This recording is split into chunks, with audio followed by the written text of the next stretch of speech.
Et si je cuisine pas moi-même, on m'a dit qu'il y avait quand même pas mal de traces de lait dans les produits industriels.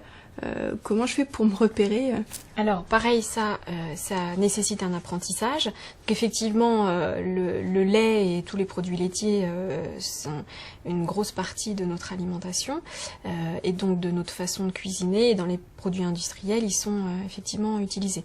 Donc il va falloir que vous appreniez à lire les étiquettes de tous les aliments que vous achetez en supermarché ou que vous achetez, que vous cuisinez pas vous-même. Donc tout ce qui est en dehors des produits frais.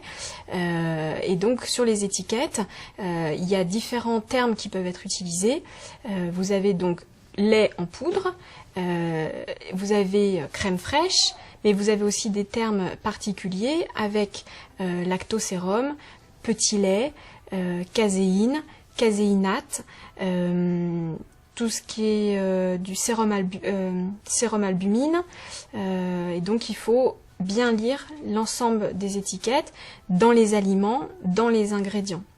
Par contre, pour ce qui est du terme de trace des protéines de lait de vache, en général, les enfants qui sont allergiques aux protéines de lait de vache, que ce soit dans les formes immédiates, IgE médiées ou dans les formes retardées, le plus souvent, ils tolèrent les traces. Donc s'il y a des produits où il y avait juste marqué éventuelle trace de protéines de lait de vache ou peut contenir des protéines de lait de vache, on n'en tient pas compte parce que c'est en général les chaînes industrielles de production industrielle qui se couvrent et finalement il n'y a pas de protéines de lait de vache dans ces produits-là.